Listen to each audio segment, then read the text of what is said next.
রাসূলুল্লাহ সাল্লাল্লাহু আলাইহি সাল্লাম আসার আগ পর্যন্ত হযরত আদম আলাইহিস সালাম থেকে নিয়ে রাসূল সাল্লাল্লাহু আলাইহি সাল্লাম পর্যন্ত যত নবী রাসূল অতিবাহিত করেছে,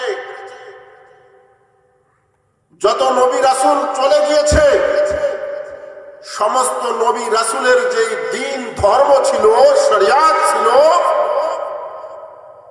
দ্বীন তো ইসলাম একটাই ছিল, কিন্তু শরিয়াত সেগুলো ছিল রাসূল সাল্লাল্লাহু আলাইহি সাল্লাম আসা পর্যন্ত সমস্ত শরীয়ত রাসূল সাল্লাল্লাহু আলাইহি সাল্লাম আসার পরে রহিত করে দেওয়া হয়েছে। কি করে দেওয়া হয়েছে? রাসূলুল্লাহ সাল্লাল্লাহু আলাইহি সাল্লাম আসার পরে রাসূল সাল্লাল্লাহু আলাইহি সাল্লামের 23 বছর জিন্দেগীর মধ্যে কোরআন নাজিল হয়েছে। 23 বছর জিন্দেগীর মধ্যে কোরআন নাজিল হওয়ার পরে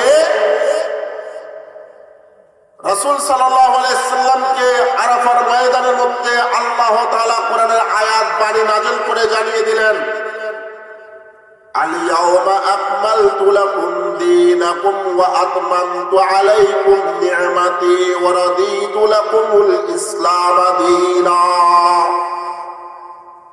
আজ থেকে দ্বীনকে পরিপূর্ণ করে দেওয়া হলো এবং তামাম করে দেওয়া হলো, খতম করে দেওয়া হলো, এবং আজ থেকে একমাত্র ধর্ম হিসাবে কিয়ামত পর্যন্ত ইসলাম ধর্মকেই মনোনীত করা হলো। তো যদি ইসলাম ধর্মটাই একমাত্র কিয়ামত পর্যন্ত মনোনীত ধর্ম, ইসলাম ধর্মের শরীয়ত কিয়ামত পর্যন্ত থাকবে, এই জন্যই আল্লাহ তাআলা কোরআনকে কিয়ামত পর্যন্ত সংরক্ষণ করে রাখবেন। সাহেব বলেন ঠিক কিনা? সম্মানিত উপস্থিতি, আজকের এই কোরআন আমাদের জন্য শরীয়ত হয়ে এসেছে। এই কোরআন আমাদের জন্য পথের দিশারি হয়ে এসেছে। এই কোরআন আমাদের জীবন বিধান হয়ে এসেছে। এই কোরআন আমাদের রাষ্ট্রবিধান হয়ে এসেছে। এই কোরআন আমাদের সমাজের বিধান হয়ে এসেছে। এই কোরআন দ্বারা যদি কোনো ব্যক্তি সমাজ চালায়, এই কোরআন দ্বারা যদি কোনো ব্যক্তি রাষ্ট্রকে চালায়, এই কোরআন দ্বারা যদি কোনো ব্যক্তি নিজের জীবনকে গড়ায়, তাহলে সেই ব্যক্তির জন্য, সেই রাষ্ট্রের জন্য কোনো প্রকারের সমস্যার সম্মুখীন হবে না। কথা ঠিক কিনা? আজকে এই কোরআনকে বাদ দিয়ে নিজের গড়া মন্ত্র তন্ত্র দিয়ে আজকে দেশকে করতে চায়, দেশকে করতে চায়, আজকে দেশের নীতি নির্ধারণ করতে চায় নিজের মন গড়া দিয়ে। তাদেরকে আমি বলবো, কোরআনের পথে আসেন, কোরআনের কাছে সবক নেন। গোটা রাষ্ট্রটা একেবারে একদিনের মধ্যে, এক মাসের মধ্যে সম্পূর্ণভাবে চোর বাটপার গুন্ডা সবকিছু সব চলে যাবে। কথা ঠিক না বেটে? সম্মানিত উপস্থিতি, বলতে গেলে অনেক কথা চলে আসে। আজকে প্রায় 21 দিন হয়ে গেল, 21 দিন চলে গেল, ইনকালাব মঞ্চের মুখপাত্র হাদি ভাইয়ের খুনিকে তারা ধরতে পারল না। কথা ঠিক নেবে? ঠিক। আর প্রথম আলো, যা কিনা বাংলাদেশের স্বাধীনতা বিরোধী, আলেম ওলামা বিরোধী, কোরআন বিরোধী, এখানে কে না কে আগুন দিল, এখানে কে না পুড়িয়ে দিল, আর তারা ভিডিও ফুটেজের নামে নাটক সাজিয়ে আলেম ওলামাদেরকে গ্রেফতার করতেছে। কথা ঠিক নেবে? সম্মানিত উপস্থিতি, আমরা আপনাদেরকে কি বলব? আজকের প্রশাসন আজকে আমাদের কোরআন বিরোধী, আজকে দেশের এডুকেশন সিস্টেম, আজকে দেশের যে চলার গতি, এটা আমাদের কোরআন বিরোধী। আজকে আমাদের সমস্ত কিছুই চলতেছে কোরআন বিরোধী। আর আল্লাহ তাআলা এই কোরআনের পথে আশাকেই দিয়েছেন একেবারে শান্তির পথ। এই কোরআনের পথে আশাকেই দিয়েছেন মুক্তির পথ। এই কোরআনের পথে চলাকে দিয়েছেন একদম শান্তির পথ। এই কোরআনের পথে না চলে আজকে তন্ত্র মন্ত্র দিয়ে আমরা চলার কারণে আজকে আমাদের দেশে খুন, লুটতরাজ, ধর্ষণ সহ যত প্রকার অপরাধ সংঘটিত হচ্ছে, কোন অপরাধকে তারা দমন করতে পারছে না। আমি বলবো, কোরআনের পথে আসো, কোরআন দিয়ে দেশ চালাও, কোরআন ওয়ালাদের সামনে দেশ ছেড়ে দাও। অল্প কিছুদিনের মধ্যে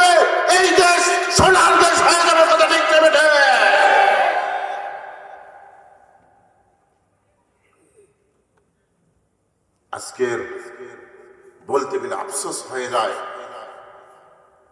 আফসোসের বিষয়।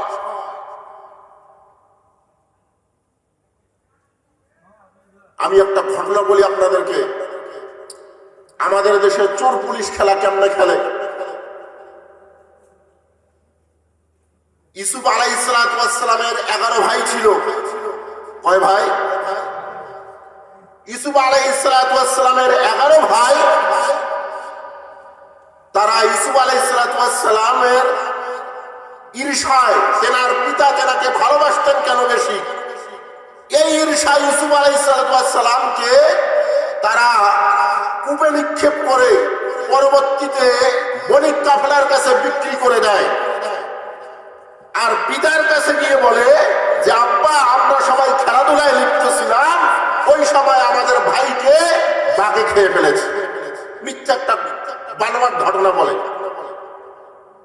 এরা করছে কি, ইউসুফ আলাইহিস সালামের কাপড়টাকে খুলে একটা ছাগল জবাই করে, ভেড়া দুম্বা জবাই করে, ওইটার সমস্ত প্রকারের আপনার রক্তগুলো মেখে বাপের কাছে নিয়ে গেছে।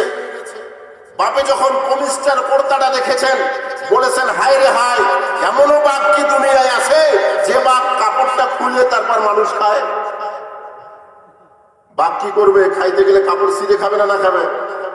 বাপ বুঝতে পারছে আমার এই সন্তানরা মিথ্যা বলতেছে, আমার ইউসুফকে তারা কি করে ফেলেছে, অপহরণ করে অন্য দেশে বিক্রি করে দিয়েছে। ইউসুফ আলাইহিস সালামের ভাইরা কি বোকা ছিল?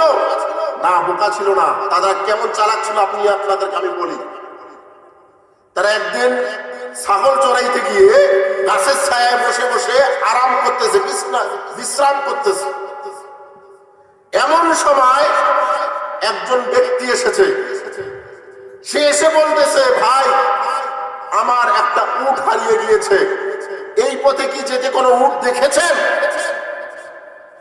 ইউসুফ আলাইহিস সালামের ভাইরা বলে যে উটটা কি কানা ছিল? উটটা কি ছিল? কানা ছিল। লোকটা বলছে হ্যাঁ, আমার উট কানা ছিল। তারপর ইউসুফ আলাইহিস সালামের ভাইরা বলতেছে উটটা কি এক পা ল্যাংড়া ছিল, সামনের পা ল্যাংড়া ছিল? বলছে হ্যাঁ, সামনের পা ল্যাংড়া ছিল। তারপর ইউসুফ আলাইহিস সালামের ভাইয়েরা ওই লোককে বলতেছে উটের কি হামেরা ছিল, গর্ভবতী উট ছিল? ওই লোক বলতেছে হ্যাঁ, গর্ভবতী উট ছিল। তখন ইউসুফ আলাইহিস সালামের ভাইরা বলতেছে আমরা এই উট দেখি নাই। আমরা কি করি নাই?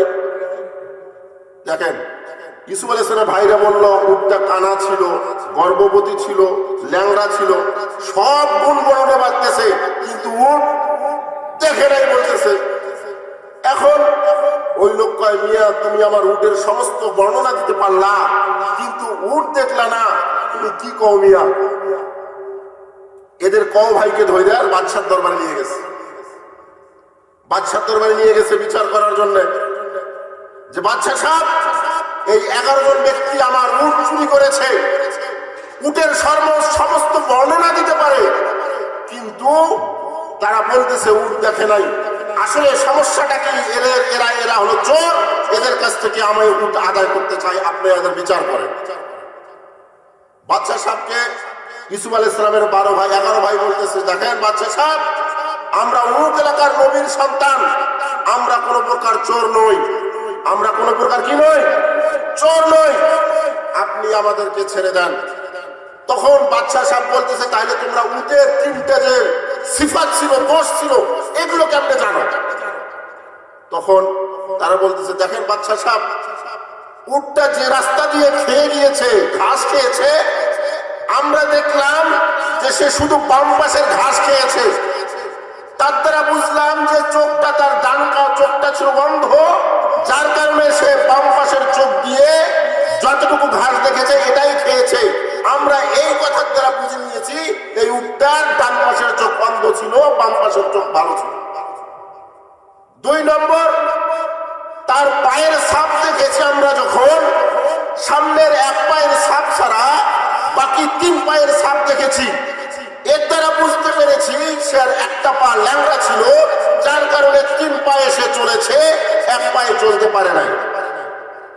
3 নম্বর, আমরা তার চলার গতির মধ্যে দেখেছি যে সে পিছনের পা গুলো জমিনের মধ্যে বেশি করে ডুবে গিয়েছে, বেশি করে জীবনের মধ্যে গেড়ে গিয়েছে, তার দ্বারা বুঝেছি তার পিছনের অংশটা ভারী ছিল, তার মানে হামেরা ছিল, গর্ভবতী ছিল, যার কারণে পিছনের পাটা জমিনে বেশি গেড়ে গিয়েছে, বেশি ডুবে গিয়েছে। এর দ্বারা বুঝতে পেরেছি সে ছিল গর্ভবতী।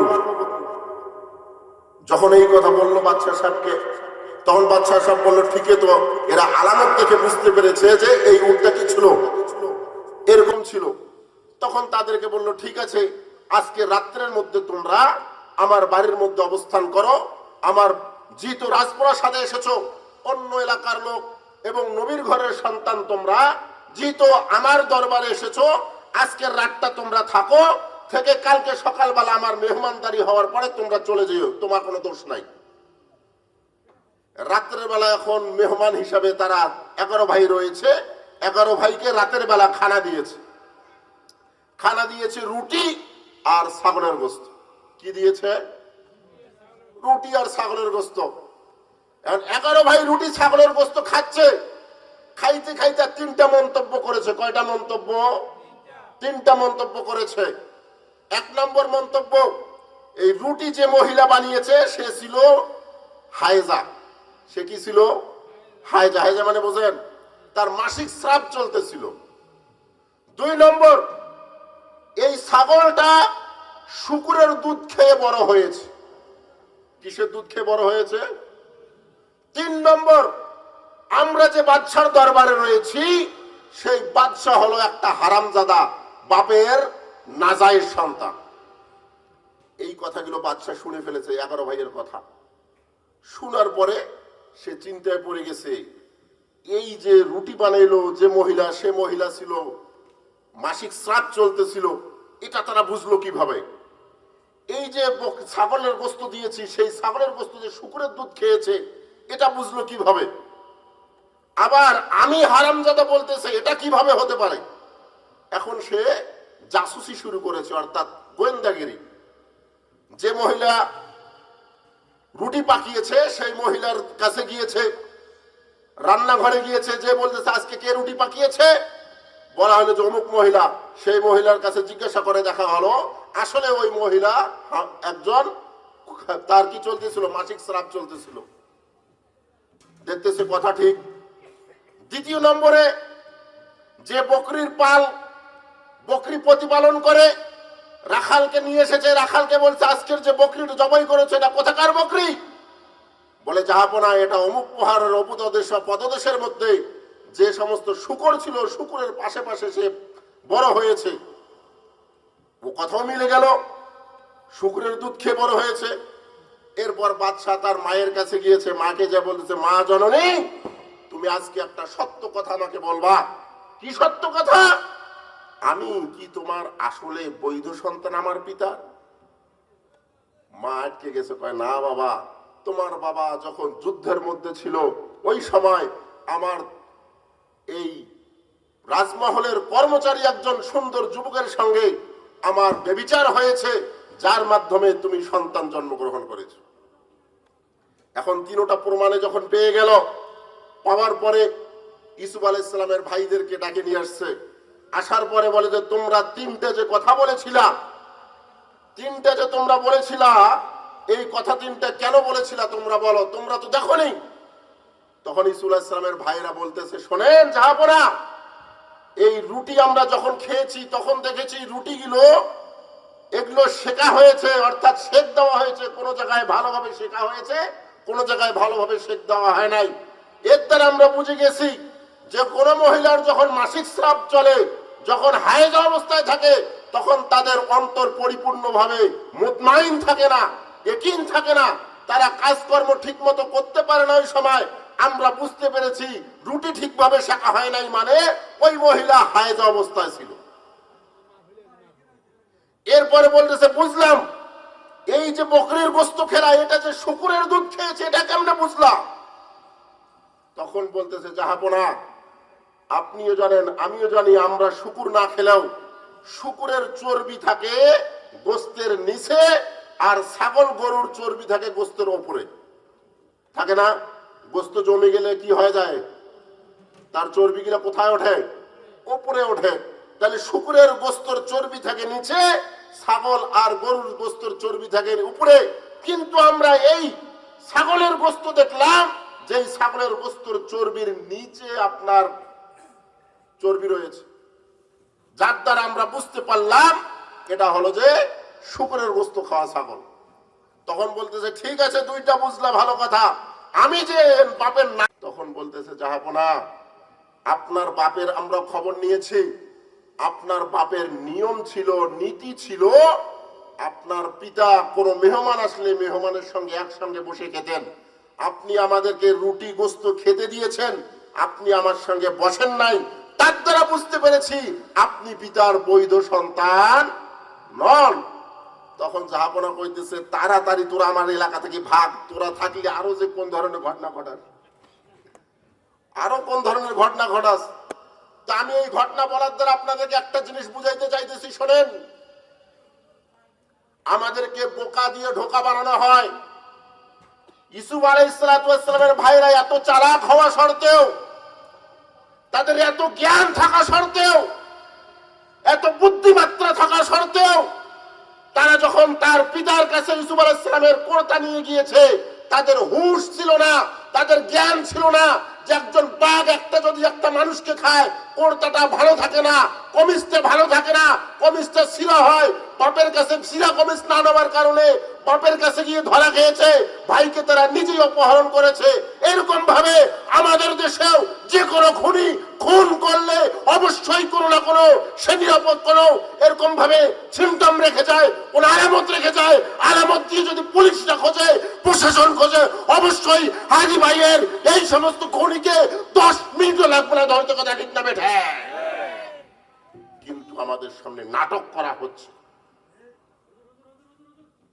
নাটক করা হচ্ছে।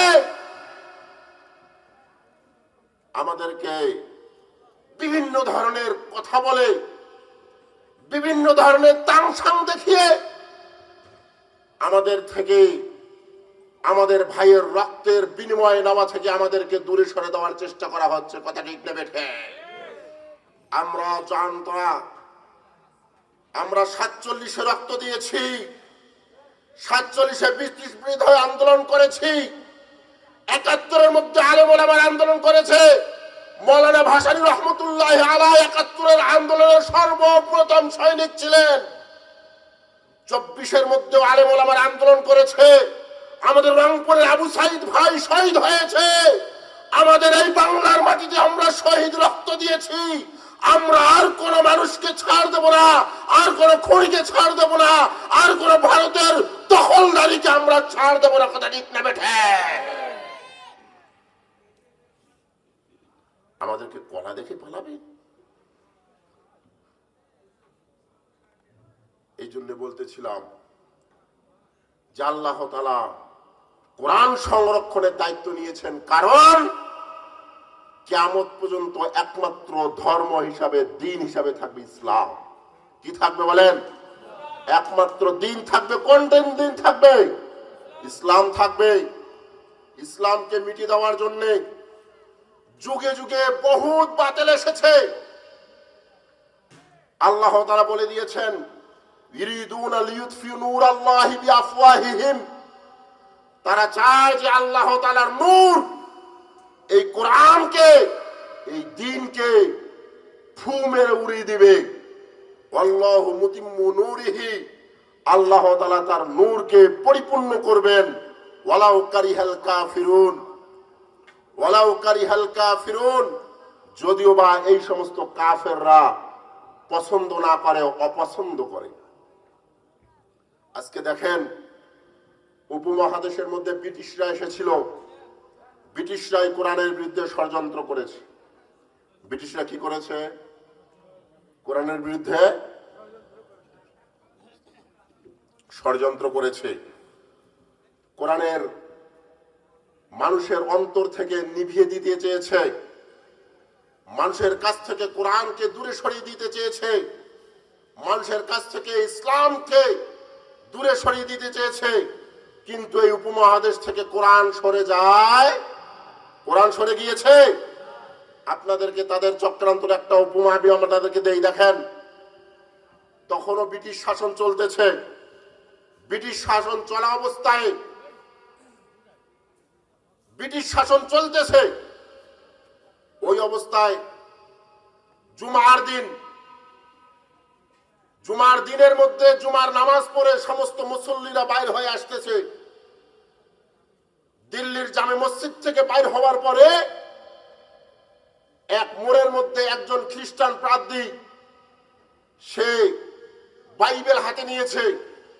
বাইবেল হাতে নিয়ে সে চ্যালেঞ্জ করতেছে মুসলমানদের সামনে, কোন মুসলমান এমন আছো যেই মুসলমান আমার সঙ্গে চ্যালেঞ্জ করবে, আমি এই বাইবেলকে আগুনে ফেলিয়ে দেব, আর তোমরা তোমাদের কোরআনকেও আগুনে ফেলিয়ে দিবা। দেখব যেই ধর্মটা সঠিক সেই ধর্মের গ্রন্থ পুড়বে না, সেই ধর্মের গ্রন্থ কি হবে না, পুড়বে না। এইরকম করে সে চ্যালেঞ্জ করতেছে। কোন মানুষ চ্যালেঞ্জ গ্রহণ করতেছে না। সমস্ত মানুষ নির্বাক হয়ে তাকিয়ে আছে যে কোরআন যদি আগুনে ফেলা হয়, আগুনে তো পুড়ে যাবে। তাহলে আবার যদি বাইবেল না পড়ে, তাহলে বাইবেল আজ থেকে সত্য ধর্ম প্রমাণ হবে, খ্রিস্টীয় ধর্ম সত্য, তাহলে ইসলাম ধর্ম মিথ্যা প্রমাণিত হবে। কেউ চ্যালেঞ্জ গ্রহণ করতেছে না। এমন তো অবস্থায় দুইজন মুসলমান, তারা আলেম ওলামাদের সঙ্গে সম্পর্ক ভালো, তারা দৌড় দিয়ে চলে গেল মাদ্রাসাতুর রহিমিয়া, যেই মাদ্রাসার মধ্যে সেই সময়ের প্রধান ছিলেন শাহ আব্দুল আজিজ মুহাদ্দিস দেহলভী রহমতুল্লাহি আলাইহি। সম্মানিত উপস্থিতি, শাহ আব্দুল আজিজ মুহাদ্দিস দেহলভী রহমতুল্লাহি আলাইহি ওই জায়গার মধ্যে বসে বসে মুতাআলা করতেছেন, কিতাব দেখতেছেন। দুইজন মানুষ বলতেছে, হুজুর সর্বনাশ হয়ে গিয়েছে। কি সর্বনাশ হয়েছে? হুজুর, একজন খ্রিস্টান কোট টাই পরা, সে চ্যালেঞ্জ করতেছে বাইবেল হাতে, আমার হাতের বাইবেল আগুনে নিক্ষেপ করব, তোমাদের কোরআন নিয়ে এসো, কোরআন নিক্ষেপ করবা। যদি বাইবেল না জ্বলে তাহলে বাইবেলের ধর্ম সত্য, যদি কোরআন না জ্বলে কোরআনের ধর্ম সত্য। কেউ এইটাকে গ্রহণ করতেছে না। আপনি একটু চলেন, আপনি সমাধান করে দেন, না হলে আমাদের ইসলাম ধর্মের অবস্থা খারাপ। কিসের অবস্থা খারাপ? ইসলাম ধর্মের অবস্থা খারাপ। এখন হুজুর বলতেছে, তুমি যাও, আমি আসতেছি। তারা দুইজন ব্যক্তি চলে গেল। শাহ আব্দুল আজিজ মুহাদ্দিস দেহলভী রহমতুল্লাহ আলাইহি উজু করলেন। উজু করার পর সুন্দর করে ওই মজমার মধ্যে, গোল চত্বরের মধ্যে গেলেন। অনেক মানুষ ভিড় করে রয়েছে। যাওয়ার পর বলতেছে, কে বাবা, তোমার দাবি কি, তোমার যুক্তি কি? কোটটাই পরা ব্যক্তি বলতেছে, হুজুর আমার যুক্তি হলো, আমার হাতে এই যে বাইবেল, এই বাইবেলকে আমি আগুন জ্বালিয়ে পুড়িয়ে নিক্ষেপ করবো আগুনের মধ্যে। আপনি মুসলমান, কোরআন আনেন, কোরআন নিক্ষেপ করবেন। যদি বাইবেল জ্বলে, বাইবেল মিথ্যা ধর্ম, কোরআন যদি অক্ষত থাকে, কোরআন সত্য ধর্ম। আর যদি বাইবেল না জ্বলে, তাহলে বাইবেলের ধর্ম, খ্রিস্টান ধর্ম সত্য, কোরআনের ধর্ম মিথ্যা। আপনি কি চ্যালেঞ্জ গ্রহণ করার জন্য রাজি আছেন? শাহ আব্দুল আজিজ মুহাদ্দিস দেহলভী বলতেছে, তোমার চ্যালেঞ্জ আমি গ্রহণ করলাম। সুবহানাল্লাহ বলেন, আরে বলে সুবহানাল্লাহ, আল্লাহু আকবার।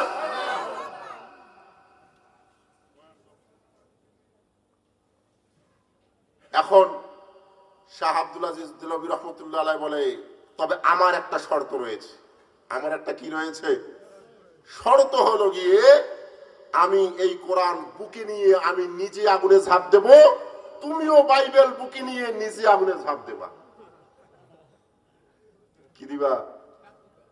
আমিও কোরআন নিক্ষেপ করব না। কি করব? আমি নিজেই কোরআন বুকে নিয়ে আগুনে লাফ দেব, আগুনের মধ্যে পতিত হব, তুমিও বাইবেল নিয়ে কি করবা? আগুনের মধ্যে লাফ দিবা।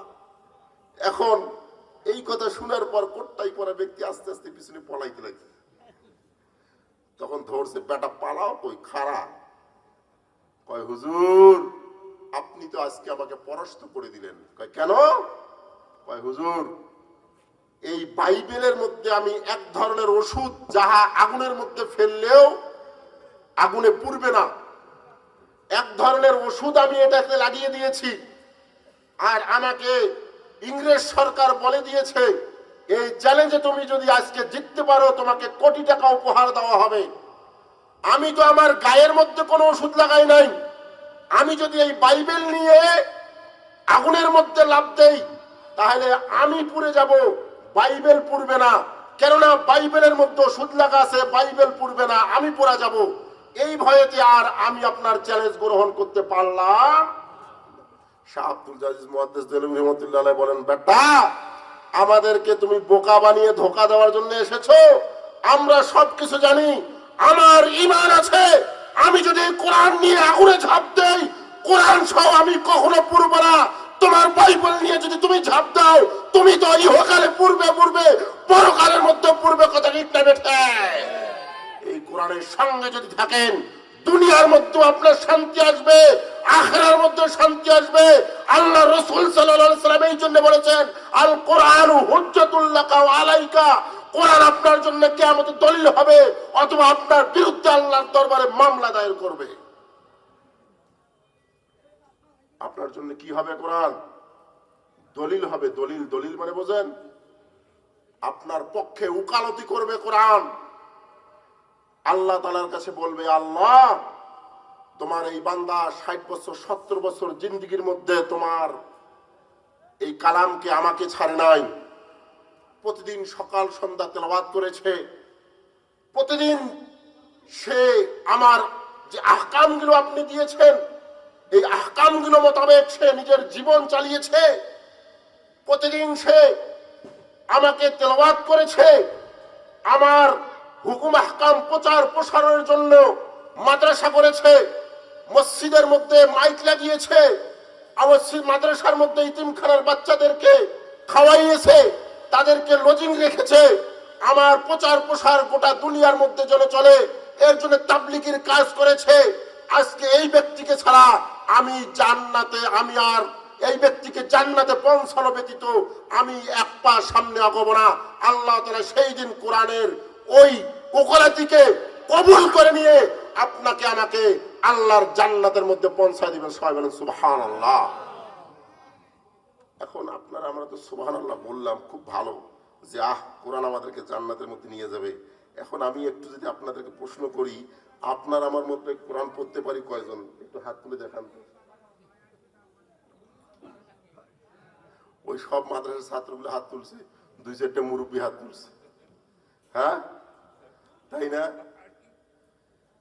কোরআন পড়তে পারি অল্প কোটি সংখ্যক কয়েকজন মানুষ। হ্যাঁ, আফসোসের বিষয়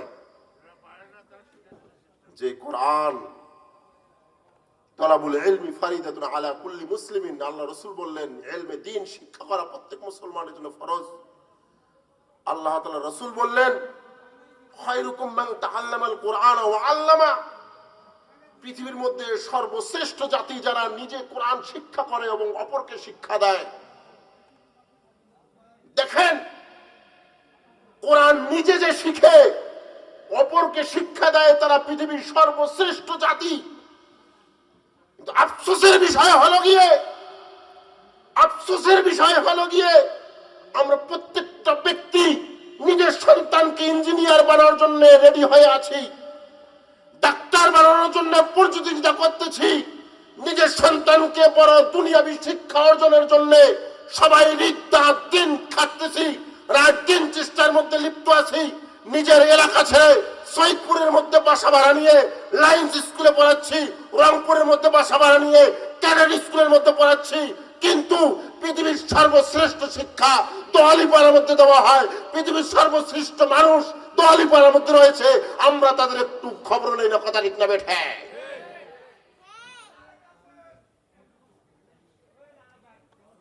আবার যেই কোরআন আপনার আমার ঘর থেকে আওয়াজ বাইর হওয়ার কথা, যেই কোরআনের বাণী, যেই কোরআনের সুর আপনার আমার ঘর থেকে সকাল সন্ধ্যা বাইর হবে, সেই কোরআনটা আজকে আমাদের ঘর থেকে আমরা বিদায় করে দিচ্ছি। সেই কোরআনকে আজকে আমরা আমাদের ঘর থেকে বিদায় করে দিচ্ছি। বারোটা তার প্রমাণ আমি আপনাদেরকে দিতেছি। আপনারা ভালো করেই জানেন দওয়ালিপাড়া মাদ্রাসা সহ বাংলাদেশের যে কোনো মাদ্রাসা এগুলো চলে কৌমের টাকা দিয়ে। কাদের টাকা দিয়ে চলে? কৌম মানে বোঝেন? জাতির টাকা দিয়ে, জনসাধারণের টাকা দিয়ে চলে। কেন? এই কওমি মাদ্রাসাগুলো জনসাধারণের জন্যই প্রতিষ্ঠিত করা হয়েছে।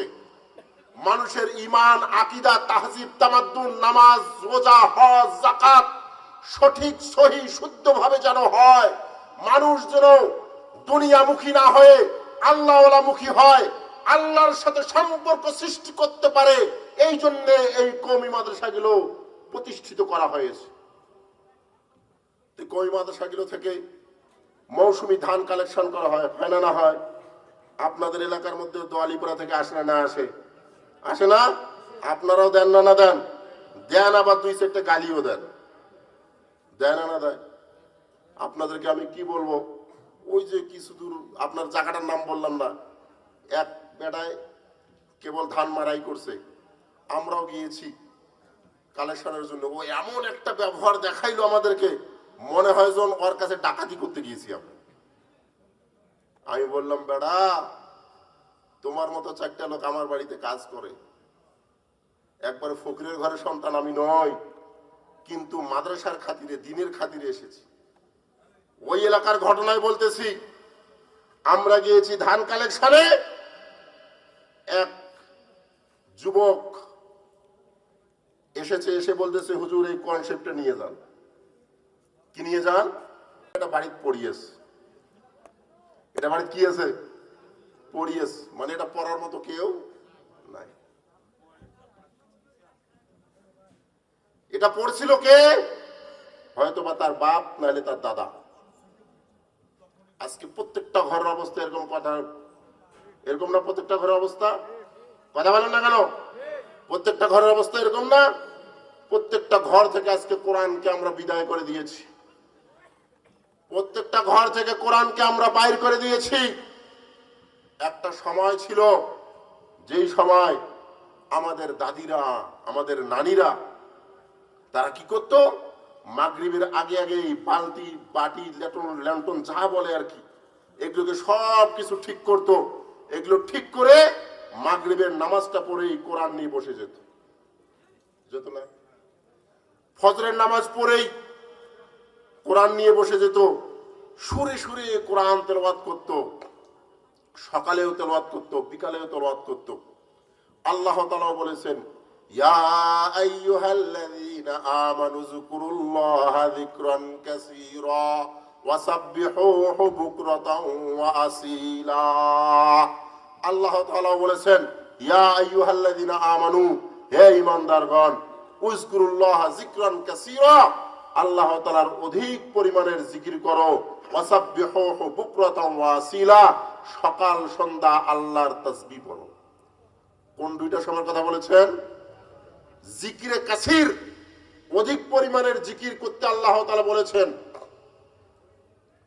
এর সঙ্গে সঙ্গে দুইটা সময় বেঁধে দিয়েছেন, একটা হলো সকাল সন্ধ্যা, দুইটা টাইম বেশি বেশি করে তোমরা আল্লাহর তাসবিহ পড়বা।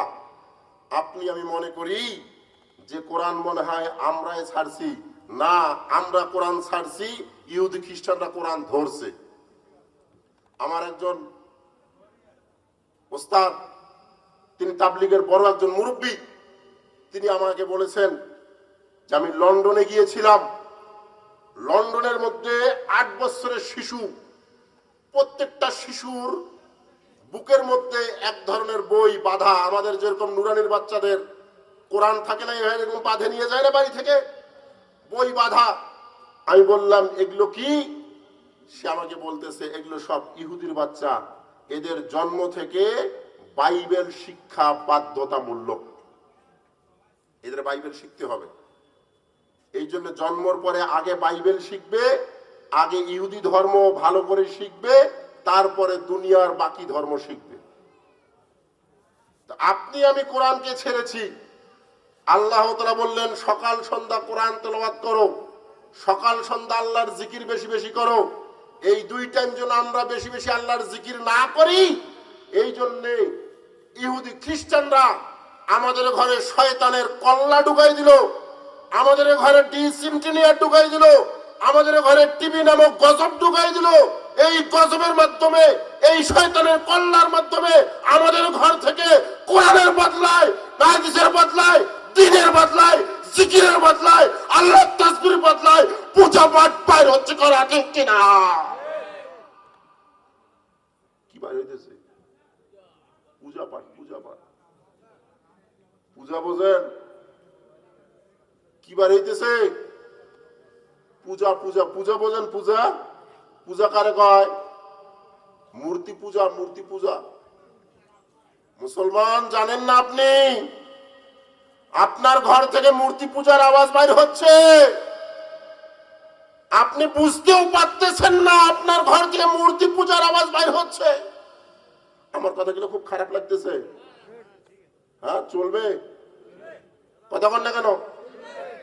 আমি কিন্তু কোন সুরের বক্তা বা কথা বলি আমার পরে আব্দুল্লাহ হোসাইনি ভাই আসতেছেন, আলহামদুলিল্লাহ সুর দিয়ে খুব সুন্দর করে কথা বলবেন। আমি কিছু অগাছালো কথা বলতেছি, অগোছালো কথা।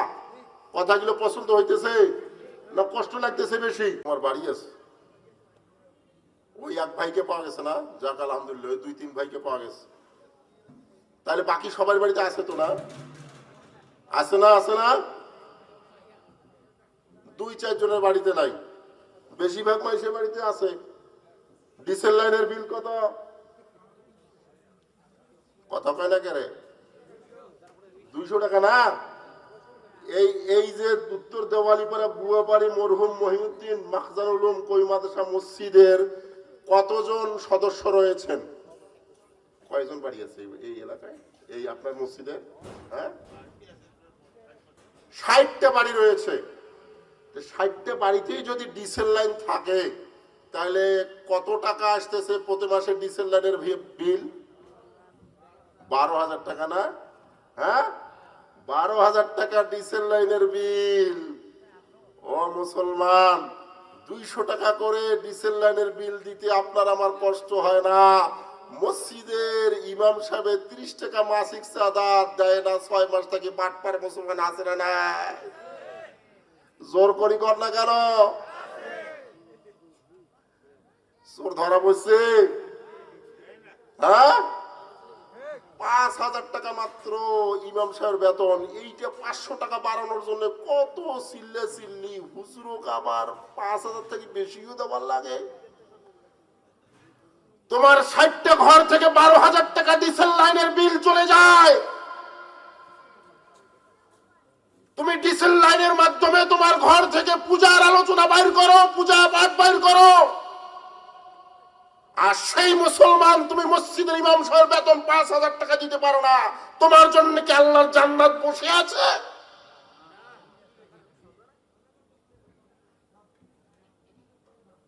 কত বড় চিন্তা করে দেখেন আমরা কত বড় নিম্ন খারাপ মুসলমান।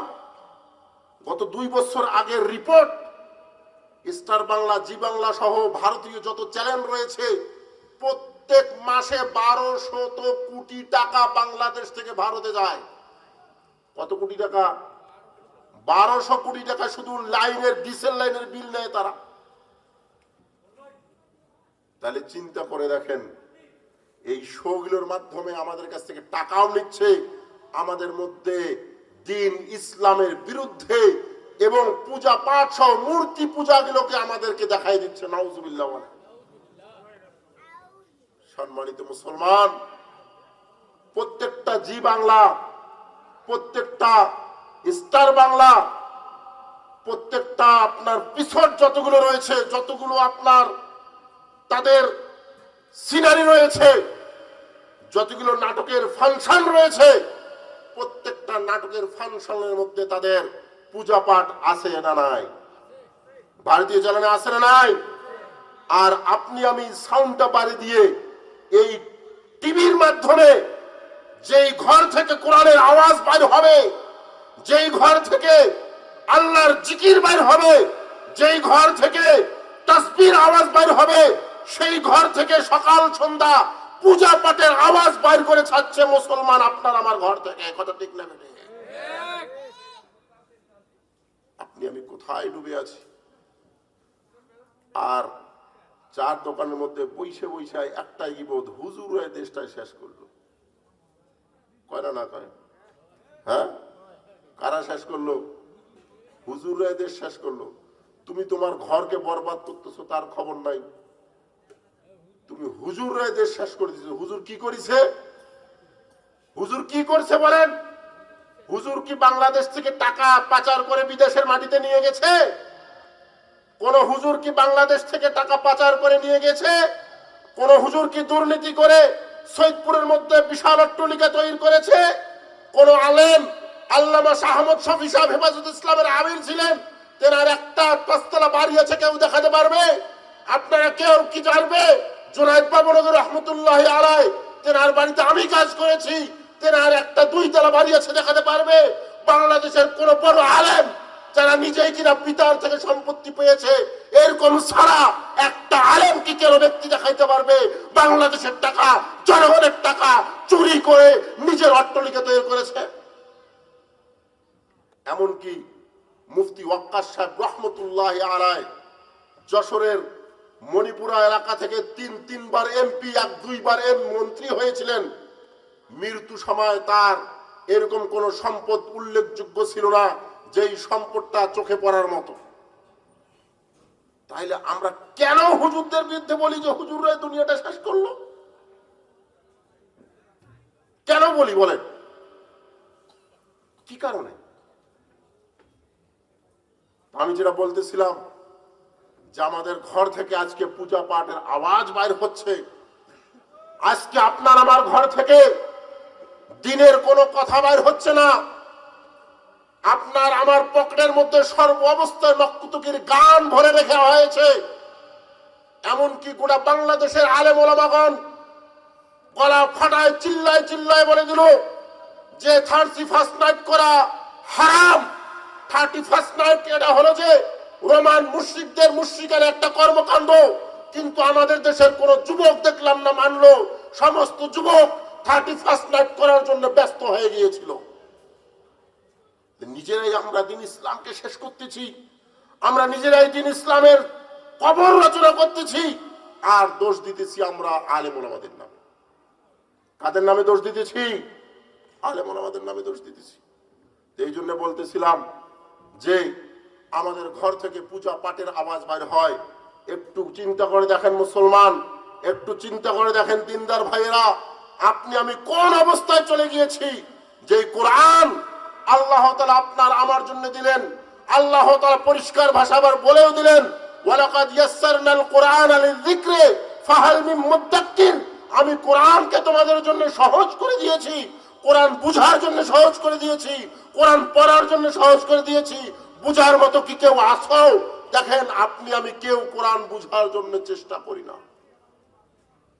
আপনি আমি কেউ কোরআন বুঝতে চাই না, কেউ কোরআন মোতাবেক আমল করতে চাই না, কেউ কোরআনের মোতাবেক জিন্দেগি করতে চাই না। কিন্তু এই কোরআন মোতাবেক জিন্দেগি করার কারণে, কোরআনের উপর আমল করার কারণে আমাদের যুগশ্রেষ্ঠ আলেম ওলামাগণ তৈরি হয়েছে, যুগশ্রেষ্ঠ ওলামায়ে কেরামগণ তৈরি হয়েছে, বুজুর্গানে দ্বীন তৈরি হয়েছে।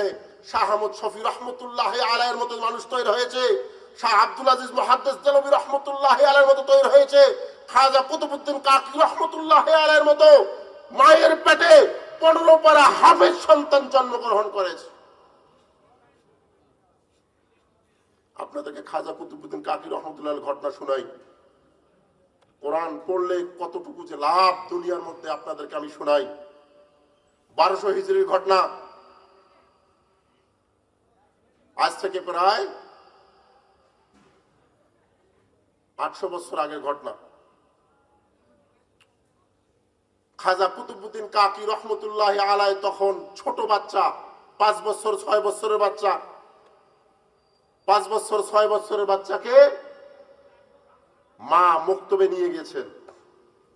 মক্তবে নিয়ে গিয়ে মক্তবের মধ্যে ওস্তাদকে বলতেছেন, হুজুর আমার ছেলেটাকে মক্তবের মধ্যে ভর্তি করে নেন, এই বাচ্চাকে আপনি কোরআন শিক্ষা দিবেন।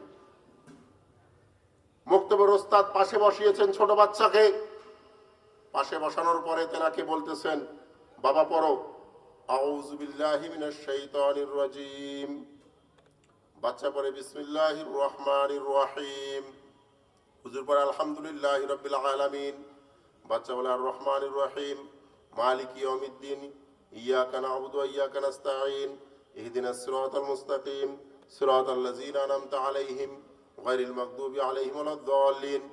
এভাবে কুতুবউদ্দিন কাকি রহমাতুল্লাহি আলাইহি 5 বছরের বাচ্চা 15 পারা ওস্তাদকে এক বৈঠকে মুখস্থ শুনাই দিয়েছেন। সুবহানাল্লাহ। আসতে বলেন সুবহানাল্লাহ। কয় বছরের বাচ্চা? এখন ওস্তাদ তো অবাক, ব্যাপার কি? বাচ্চাকে মক্তবে আনলো আজকে প্রথম দিনে তো সে আলিফ বা তা শিখবে, তাই না? কি শিখবে? আলিফ বা তা শিখবে। বাচ্চায় দেখি 15 পারা হাফেজ। মক্তব ছুটি দিছে। ছুটি দেওয়ার পরে ওস্তাদ বাচ্চাকে নিয়ে গেছে মায়ের কাছে নিয়ে যাওয়ার পরে মাকে বলতেছেন, কুতুবউদ্দিনের মা বাড়িতে আছেন? কুতুবউদ্দিন কাকি রহমতুল্লাহ মা মনে করছে, বাপরে বাপ, আজকে বাচ্চাকে প্রথম দিন মাদ্রাসায় দিলাম, মক্তবে দিলাম, বাচ্চারা কি না কি বেয়াদবি করে ফেলছে। হুজুর দেখি নিজেই চলে আসছে। এক সময় ছোট বাচ্চারা বেয়াদবি করলে মুরব্বীরা শাসন করতো না? মার্বেল খেললে মুরব্বী দেখলে মার্বেল গাইকে দিত না? এখন ওই মুরব্বীর সামনে সিগারেট। কথা বলে না কেন? মুরব্বীরা এখন ভয়ে ছোট বাচ্চা সহ কোনো যুবকরে কথা বলতে ভয় পায় না পায়? কোন সময় কোন বেয়াদবি করে ফেলে। এটার কারণ হলো গিয়ে আমরা গার্জিয়ান যারা রয়েছি, আমরা বাচ্চাকে এত বেশি আদর দিয়ে ফেলি, যার কারণে এই বাচ্চাটা কোনো মুরব্বী আর মানে না। আমরা বাচ্চাদেরকে মুরব্বীদের সঙ্গে আদব, ইহতিরাম এবং তাদের সম্মান করার যে বিষয়গুলো, এগুলো শিক্ষা দেয় না। কথা ঠিক না বেটে? যার কারণে আজকে এই জেনারেশনটা আসতেছে বেয়াদব জেনারেশন। মুরব্বী মানে না, কিচ্ছু মানে না, পেশাবে ধরছে, চেন খুলে ডাইরেক্ট মারিয়ে দেয়। কি ভুল বলেছি? আবার আমাদের এক শ্রেণীর লোক আছে যারা বাচ্চাদেরকে মাদ্রাসায় পড়ায় ঠিকই, ওস্তাদ যদি শাসন করতে গিয়ে কোনো একটা প্রহার করে আর ওই বাচ্চার গায়ে যদি প্রহারের কোনো চিহ্ন থাকে, বাপ মা সহ 14 গোষ্ঠী, হুজুরের 14 গোষ্ঠী উদ্ধার করতে যায়। কথা ঠিক না বেটে? তোকে আমাদের সেটা হয় না হয়?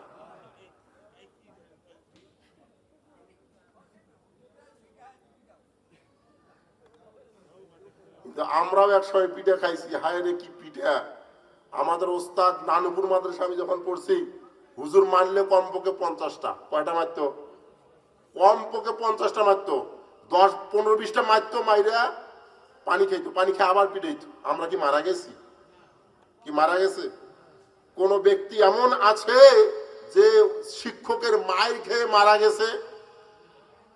শিক্ষকের প্রহার, শিক্ষকের শাসনের মাধ্যমে বাচ্চা বড় বিদ্বান হয়েছে, বড় আলেম হয়েছে, বড় আদববান হয়েছে।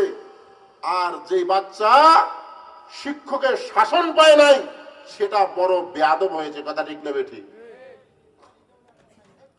খাজা কুতুবউদ্দিন কাকি রহমতুল্লাহি আলাইহির মা মনে করছে আমার ছেলে কোনো বেয়াদবি করে ফেললো কিনা। বলতেছেন, হযরত জি, কি ব্যাপার? বাচ্চাকে নিয়ে আসলেন যে, কোনো বেয়াদবি করেছে? কুতুবউদ্দিন কাকি রহমতুল্লাহি আলাইহির মাকে ওস্তাদ বলতেছেন, আপনার ছেলে তো 15 পারা হাফেজ। সুবহানাল্লাহ। তাকে আমার কাছে পাঠাইছেন কেন? তাকে আপনি পাঠায় দেন হেফজখানায়। কুতুবউদ্দিন কাকি রহমতুল্লাহ মা বলে, আমি তো তাকে কোনোদিন কোনো শিক্ষা দেই নাই, তাকে তো বাড়িতে বসে কোনো পড়া পড়াই নাই, সে 15 পারা হাফেজ কিভাবে হলো? ওস্তাদও হয়রান, মাও হয়রান, ব্যাপার কি? বাচ্চা কিভাবে 15 পারা হাফেজ হইল? তখন ওস্তাদ বলতেছে, কুতুবউদ্দিনের মা, তুমি কি করো? তোমার বাচ্চা পেটে থাকা অবস্থায় কি কি করেছিল একটু বলো। কুতুবউদ্দিন কাকি রহমতুল্লাহ আলাইহির মা বলেন, আমি 15 পারা হাফেজা। কয় পারা হাফেজা? আমিও 15 পারা হাফেজা। আমার এই সন্তান যখন গর্ভের মধ্যে ছিল, আমার এই সন্তান যখন গর্ভ অবস্থায় ছিল, তখন আমি কোরআন তেলাওয়াত করতাম আর কাজকর্ম করতাম ঘরের। আমার এই সন্তান যখন ভূমিষ্ঠ হয়েছে, ভূমিষ্ঠ হওয়ার পরে আমার এই সন্তান বুকের দুধ পান করে এমন অবস্থায় আমি কোরআন তেলাওয়াত করতাম। আমার সর্ব অবস্থায় কাজ ছিল কোরআন তেলাওয়াত। কুতুবউদ্দিন কাকি রহমতুল্লাহ আলাইহির মার যখন এই বর্ণনা শুনলেন, ওস্তাদ বলতেছেন, এটাই কারণ গর্ভ অবস্থায় থাকা অবস্থায় কোরআন পড়েছেন আপনি, আপনার বাচ্চা শুনে শুনে আপনি 15 পারা পড়া শেষ করেছেন, আপনার বাচ্চাকে আল্লাহ তাআলা আপনার গর্ভ থেকে 15 পারার হাফেজ বানিয়ে বাইর করে দিয়েছে। সুবহানাল্লাহ। আর আমাদের অবস্থা কি? আমাদের অবস্থা কি বলেন? আমরা কি করি? আমাদের বোনেরা মায়েরা যখন অসুস্থ হয়ে যায়, আমরা তাদেরকে একটা টিভির রিমোট দেই। কথা ঠিক নেবে ঠিক? সারাদিন বসে বসে কি করে? চ্যালেঞ্জ দেখে। আবার এখন ডাক্তারদের যত নীতি, এটা করা যাবে না, ওটা করা যাবে না, সেফটি থাকতে হবে, বেড রেস্ট থাকতে হবে। হ্যাঁ, কয় না কয়? এগুলো হলো সিজার করানোর ধান্দা। কিসের ধান্দা? এগুলো সিজারের ধান্দা। বেড রেস্ট দিতে হবে না, কোরআন তেলাওয়াত না, নামাজ না, অন্য কোনো ইবাদত না, আছে তার মধ্যে জিকির আছে, শুধু সারাদিন টিভি দেখা, সারাদিন মোবাইল চালানো, সারাদিন যত প্রকারের অশ্লীল কাজকর্ম, ওই অশ্লীল কাজকর্ম সে দেখতেছে। ভেতরের বাচ্চাটা আস্তে আস্তে সে কুতুবউদ্দিন কাকি রহমতুল্লাহ আলাইহি হচ্ছে না, সে আহমদ শফি সাহেব রহমতুল্লাহ আলাইহি হচ্ছে না, সে দিন দিন সালমান রুশদি হচ্ছে, তসলিমা নাসরিন হচ্ছে, শাহরিয়ার কবিরের মতো মুরগি চোর ইসলাম বিদ্বেষী হচ্ছে। কথা ঠিক না বেঠে? আবার এইটা কয়দিন পর যখন বড় হয়, বড় হওয়ার পর পিতাকেও মানে না, বাপকেও মানে না, কাউকেই মানে না, তখন সব দৌড়া যায় হুজুরের কাছে, হুজুর একটা তাবিজ দেন, আমার ছেলেটা বেয়াদব হয়ে গিয়েছে, আমারে পিটায়, আমার বউরেও পিটায়, বাড়ির মধ্যে অশান্তি করে, যত প্রকারের গাঁজা ইয়াবা সেবন করে, একটা তাবিজ দেন। কয় না কয়? অনেক আছে না? আমাদের কাছে অনেক মানুষ এরকম ভাবে আসে, এসে বলে, হুজুর আমি যেখানে নামাজ পড়ি, হুজুর ছেলেটার জন্য দোয়া করেন, ছেলেটা উচ্ছৃঙ্খল হয়ে গিয়েছে। আর উচ্ছৃঙ্খল তো তুমি পেট থেকে তৈরি করেছো। উচ্ছৃঙ্খল কোথা থেকে তৈরি করেছো? পেট থেকে তৈরি করেছো। কোরআন মোতাবেক যদি তোমার বাচ্চা গর্ভ অবস্থায় আসা থেকে যদি তুমি কোরআন নিজেই বাদ পড়তা, তোমার বাড়ির মধ্যে যদি এরকম টিভি, সিনেমা, ডিসইন্টিনিয়ার না রাখতা, এরকম ভাবে বিভিন্ন ধরনের অশ্লীল কর্মকাণ্ড না রাখতা, যদি তাদেরকে অশ্লীল কর্মকাণ্ড দেখতে না দিতা, তাহলে এই বাচ্চা তোমার আজকে এত বড় আপনার বেয়াদব তৈরি হতো না। সে খাজা কুতুবউদ্দিন কাকি রহমতুল্লাহ আলাইহির মতো হতো, সে শাহ আহমদ শফি রহমতুল্লাহ আলাইহির মতো হতো, সে জুনায়েদ বাবুনগরীর মতো হতো, সে আইজুল হক রহমতুল্লাহ আলাইহির মতো শাইখুল হাদিস তৈরি হতো।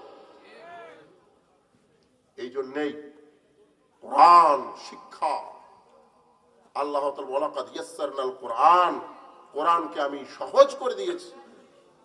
আর যেটা আয়াত বলেছিলাম, ইন্না নাহনু নাযালনা যিকরা ওয়া ইন্না লাহু লাহাফিজুন, আল্লাহ তাআলা কোরআনকে নিজেই সংরক্ষণ করার জন্য আল্লাহ তাআলা নিজেই দায়িত্ব নিয়েছেন। আল্লাহ তাআলা কি আসমান থেকে নিজে নেমে এসে কোরআন সংরক্ষণ করবেন? কথা বলেন না কেন? কার মাধ্যমে করবেন? আমাদের মাধ্যমে করবেন। কাদের মাধ্যমে করবেন? আমি এটাই বলে শেষ করে দেব, আমার সময় শেষ। কোরআন কিভাবে সংরক্ষণ হবে আপনারা শুনতে চান? শুনতে চান? দোয়ালিপাড়া মানুষ কি সব জিমায় নাকি? হ্যাঁ, দোয়ালিপাড়া মানুষ জিমায়? আমি এত চিল্লাইতেছি, কেউ কোনো প্রকার সাড়া দেয় না। আমার ওয়াজ মনে হয় পছন্দ হয় নাই নাকি?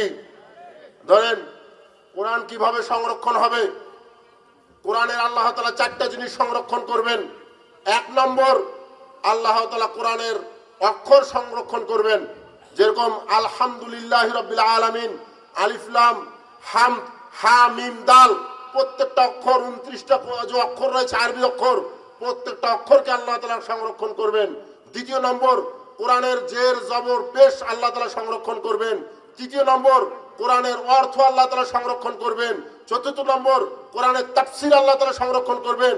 পঞ্চম নম্বর, কোরআনের ব্যাখ্যা, কোরআনের আহকাম আল্লাহ তাআলা সংরক্ষণ করবেন। কাদের মাধ্যমে করবেন? কোরআনের অক্ষর সংরক্ষণ করবেন আল্লাহ তাআলা হাফেজ কোরআনের মাধ্যমে। কাদের মাধ্যমে? আলহামদুলিল্লাহ, বাংলাদেশের মধ্যে 25 লক্ষ হাফেজ কোরআন আছে। কত লক্ষ হাফেজ কোরআন আছে? তাইলে আমাদের গোটা উপমহাদেশের মধ্যে কোরআন সংরক্ষণের যেগুলো ডিপু, কোরআন সংরক্ষণের যে সমস্ত কারখানা, যেগুলোকে বলা হয় ক্যান্টনমেন্ট, সেগুলো হলো তকিয়া, দোয়ালিপাড়া মদর মাদ্রাসা। এখানে হাফেজ বাইর হয় প্রত্যেক বছর 10টা 12টা করে। এই হাফেজরা কোরআন সংরক্ষণ করে, নিজের সিনার মধ্যে রাখে। কেউ একটা যদি কোরআনের ভুল অক্ষর বলে, সঙ্গে সঙ্গে তাকে গ্রেফতার করবে, এই মিয়া তুমি এখানে ভুল করছো। 2 নম্বর, জের জবর পেশ, এগুলোও সংরক্ষণ হবে। নাহুবিদ অর্থাৎ যারা আরবি গ্রামার সম্পর্কে জানা আছে, আরবি গ্রামার সম্পর্কে কারা জানা রয়েছে, তকিয়া মাদ্রাসার মধ্যে পড়ানো হয়। মিজান নাহমির, হেদাতুন নাহু, কাফিয়া, শরহে জামি, এই সমস্ত আরবি গ্রামারের কিতাব তকিয়া মাদ্রাসার মধ্যে পড়ানো হয়। জামিয়া আরবিয়ার মধ্যে পড়ানো হয়, দারুলের মধ্যে পড়ানো হয়, শালবাড়ির মধ্যে পড়ানো হয়, জুম্মাপাড়া মাদ্রাসার মধ্যে পড়ানো হয়। তাহলে আরবি অক্ষরকে সংরক্ষণ করার, আরবি জের জবর পেশকে সংরক্ষণ করার দায়িত্ব আল্লাহ তাআলার পক্ষ থেকে তকিয়া মাদ্রাসার মতো মাদ্রাসার আলেম ওলামারা নিয়েছে। আবার শুধু কোরআনের শব্দ, কোরআনের অক্ষর এবং কোরআনের জের জবর পেশ নয়, এর সঙ্গে তর্জমাকেও সংরক্ষণ করা হয়। আমাদের ছাত্রদেরকে আমরা কোরআনের তর্জমা পড়াই। আবু সাইদ এবার কোরআনের তর্জমা 10 পারা পড়েছে। এখানে মালিকুল, সে এবার কোরআনের তর্জমা 10 পারা পড়েছে। আমি কোরআনের তাফসীর পড়াই, তাফসীর জানলাইন প্রথম খণ্ড 15 পারা পড়াই। শুধু তর্জমা নয়, তর্জমার সঙ্গে তাফসীরও পড়াই। তাইলে আমাদের তকিয়ার মতো মাদ্রাসাগুলোর মধ্যে শব্দের অক্ষরদের সংরক্ষণ হয়, এখানে জবরজোর পেশের সংরক্ষণ হয়, এখানের মধ্যে আপনার তর্জমার সংরক্ষণ হয়, তাফসীরের সংরক্ষণ হয়। আর শালবাড়ির মতো বড় বড় মাদ্রাসাগুলোর মধ্যে থেকে এখানের মধ্যে আপনার কোরআনের আহকামগুলো সংরক্ষণ করার জন্য ফতোয়া বোর্ড গঠন করে দেওয়া হয়েছে। তাহলে কোরআন সংরক্ষণ আল্লাহ তাআলা যে করাচ্ছেন, কাদের মাধ্যমে করাচ্ছেন? তকিয়ার মতো মাদ্রাসাগুলোর মাধ্যমে, আলেম ওলামাদের মাধ্যমে, কওমি মাদ্রাসার মাধ্যমে। ও মুসলমান, আপনাদেরকে আমি শেষ কথা বলে যাই, আমাদের এই উপমহাদেশের মধ্যে ব্রিটিশ বিরোধী আন্দোলন থেকে কওমি মাদ্রাসা বিরোধী প্রোপাগান্ডা চালানো হয়েছে। কওমি মাদ্রাসাগুলোকে ধ্বংস করার পায়তারা করা হয়েছে, যাতে করে কওমি মাদ্রাসা ধ্বংসের মাধ্যমে এই উপমহাদেশ থেকে কোরআন সংরক্ষণ চলে যায়। আজকে 20 শতাব্দীর মধ্যেও কত ফ্যাসিবাদ আমাদের আলেম ওলামাদের কণ্ঠকে রোধ করতে চেয়েছিল, আলেম ওলামাদের মুখ থেকে কোরআনের আওয়াজকে বাইর করার বন্ধ করতে চেয়েছিল, কওমি মাদ্রাসাগুলোকে বন্ধ করার বিভিন্ন পায়তারা করেছিল। আমরা তাদের কোনো প্রোপাগান্ডা চালু করতে দেই নাই, তাদের রক্ষা হতে দেই নাই, কোন প্রকার জারি হতে দেই নাই। কওমি মাদ্রাসার মাধ্যমে কিয়ামত পর্যন্ত উপমহাদেশে কোরআন সংরক্ষণ থাকবেই, থাকবে, থাকবে। কথা ঠিক না বেটে? এই জন্য কওমি মাদ্রাসার পক্ষে থাকবেন। কওমি মাদ্রাসার মধ্যেই কোরআন একমাত্র সংরক্ষণ করা হয়, আর কোথাও কোরআন সংরক্ষণ করা হয় না। কওমি মাদ্রাসা আলেম ওলামাদেরকে গালি দিবেন, গালি দিবেন। আপনার যদি গালি দেওয়ার কোনো মনস্থ হয়, সূরা হিজরের 9 নম্বর আয়াত পড়বেন, ইন্না নাহনু নাযালনা যিকরা ওয়া ইন্না লাহু লাহাফিজুন। এই কোরআন হেফাজতের দায়িত্ব আল্লাহ তাআলা আলেম ওলামাদের মাধ্যমে পুরো দুনিয়ার মধ্যে জারি রেখেছে। আলেম ওলামারা যতদিন থাকবে কোরআন থাকবে, আলেম ওলামারা থাকবে না, কোরআন থাকবে না। তাহলে তাদের প্রোপাগান্ডা, তাদের ইহুদি খ্রিস্টানদের চালচলন গোটা পৃথিবীতে তারা তখন চালানোর জন্য, যেভাবে তারা ফিলিস্তিনের মুসলমানদেরকে মারতেছে, গোটা বিশ্বের মুসলমানদের রক্ত নিয়ে তারা বিভিন্ন ধরনের আপনার হেলি খেলা খেলতেছে। যদি আমরা কোরআনের পক্ষে না থাকি, দ্বীনের পক্ষে না থাকি, আমরা যদি কোরআনকে বাস্তবায়ন না করি, আমাদেরকেও তারা একদিন ফুটবলের মতো এরকম ভাবে সটাইতে থাকবে।